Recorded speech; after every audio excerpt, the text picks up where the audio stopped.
YouTube, with the Dallas Mavericks being down 3-0 and coming out in Game 4 last night and absolutely dominating the Boston Celtics. Complete devastation of Boston, winning on their home floor 122-84. This game was over by quarter 3, and I just got one thing to say to everybody. Where are all the Luka haters now?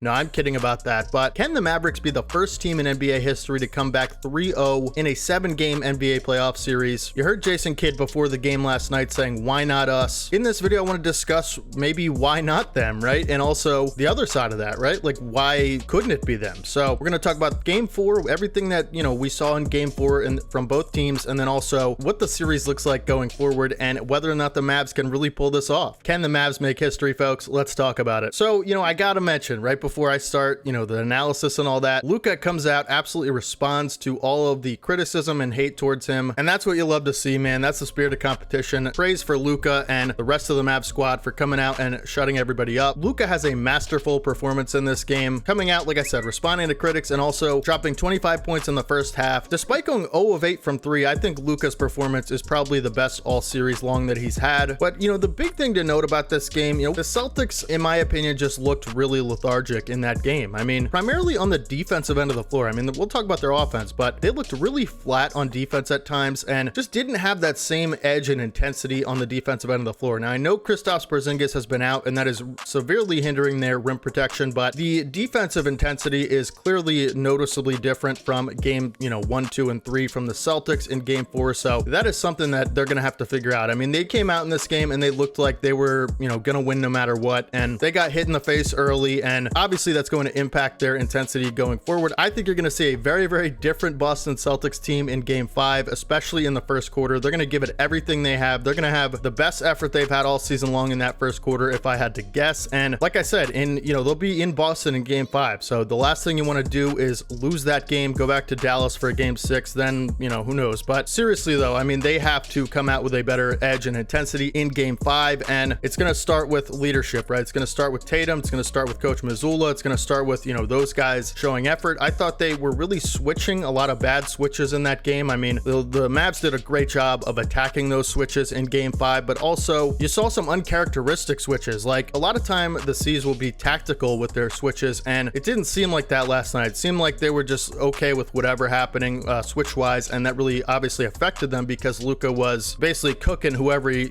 switched on him. So it just can't happen again. Celtics need to come out in Game 5 on their home floor and really protect it the best they can, showing why they were up 3-0 to begin with, right? So I think, like I said, the Celtics will respond. They'll come out in Game 5 looking like a very different team, and I think Mazzulla is the key to all that happening. So there is no world where they can come out with the same type of intensity or lack thereof in Game 5. But, this, you really have to give a ton of credit to the Mavs. I mean, they were down up against it. Imagine getting swept on your home floor in the finals when, there was such almost a Cinderella effect to this playoff run, and you go down 3-0 and you get swept on your home floor. That's just, you got to watch the Boston Celtics raise that trophy in your home city. That's just not what the Mavs were looking to do that night. And so clearly we saw some very different type of energy to come out of the gate with Dallas. So, that a lot of credit there, but I think Luka and Kyrie played amazing, throughout the first half. Like I said, this game was pretty much over in the third quarter, and the team did most of their damage in the first half. The rest was kind of garbage time, but really standout performance for me from Derek Lively the second. I think if I had to give an MVP of this game, it'd probably be Luka, obviously, but the next guy would probably be Derek Lively. I mean, he looked incredible on both ends of the floor. I mean, first of all, the Mavs defensively looked totally different. I mean, they were committed to challenging the drives by the Celtics players and also finishing plays. I mean, that's the big thing I can note that I took from that game is they were totally committed to finishing plays. Even Luka chipped in with 3 steals, everybody said. And look, I saw a couple times throughout that game where he was really committed to staying in front of the ball handler, and that's, a big change. I mean, we talked about his blow-by rate in the previous couple videos, and he looked like maybe he saw that information that he was getting blown by 67% of the time, and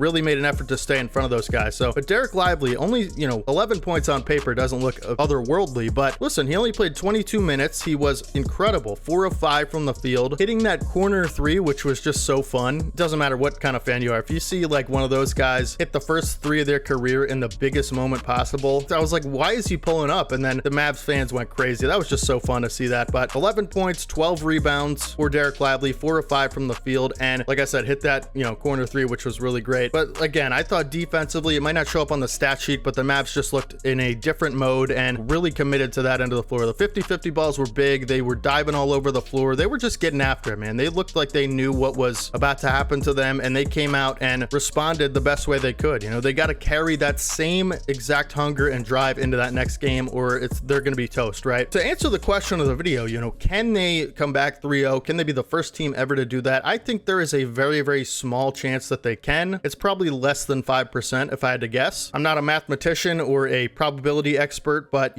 or a Vegas bettor, right? But if I had to put a percentage on it, it'd definitely be less than 5%. I think Boston, again, comes out very different to respond in game 5, and they're clearly the better team in my opinion, regardless of how Dallas plays. I mean, even if Dallas plays exactly like they did last night and Boston comes out and plays their best, right, for 48 minutes, I think there's still a good chance that they win game 5. So I will say, if Dallas can somehow steal game 5 on Boston's home floor, then I might have a different thing to say in the next video, but we'll have to see how that goes. I think if you win game 5, if you're Dallas, you really got to like your odds. I mean, you go home for a game 6 on your home floor, and then game 7 is in Boston, but listen, game 7s are up, they're 50-50, right? So I think, the next game, how Dallas looks, and if they win that next game in game 5 on Boston's home floor, I think that is going to definitely push the, odds down from like 5% or less than 5% to like 30% or so. So you really got to pay attention to every possession in that next game to see what's going on. But that's just my take on this. I mean, let me know down in the comment section what you think if Dallas can be the first team to do it. Listen, if anyone can do it, it's going to take a player like Luka to be able to crack that 3-0 deficit for the first time ever. I mean, I saw a stat today. I think it was like teams down 3-0 in a 7-game series. The record is like 154-0 for the other team. This is going to be crazy, right? It's going to be amazing to watch.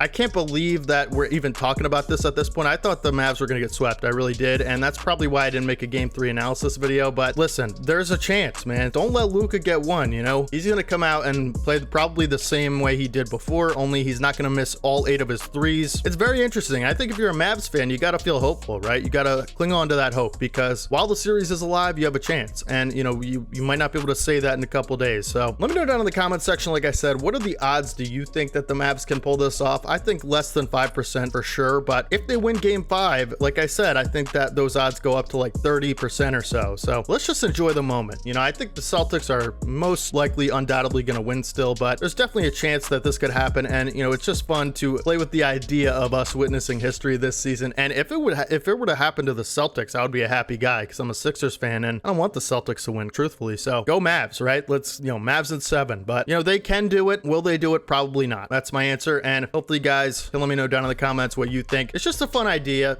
I think the Mavs go out there in game 5. If they give it their best and still lose, you got to be pretty happy with the result. I mean, even the fact that you were even in the finals this season is it's an amazing thing. So I think you got to be happy with it, but let me know down in the comments. Hopefully you guys enjoyed the video. Make sure you guys drop a like if you did. We're on the road to 12,000 subscribers. So if you can subscribe, we do upload content just like this every single day on the channel, and that will continue throughout the off season. Doesn't matter what time of year it is. We're gonna be uploading NBA content every day on the channel. We got fun stuff coming up. Of course, game 5 and the final stuff, right? So we're gonna be definitely doing a video on that regardless of who wins. And then after that, it's, off season stuff, right? Trades, free agency, draft, and then the Summer Olympics are coming up too. So we're gonna be covering all that stuff every day on the channel. Hopefully you guys stick around to enjoy it with me. Follow my social medias. Links are down in the description. I will catch you guys in the next one. This is your boy D-Have, and as always, peace.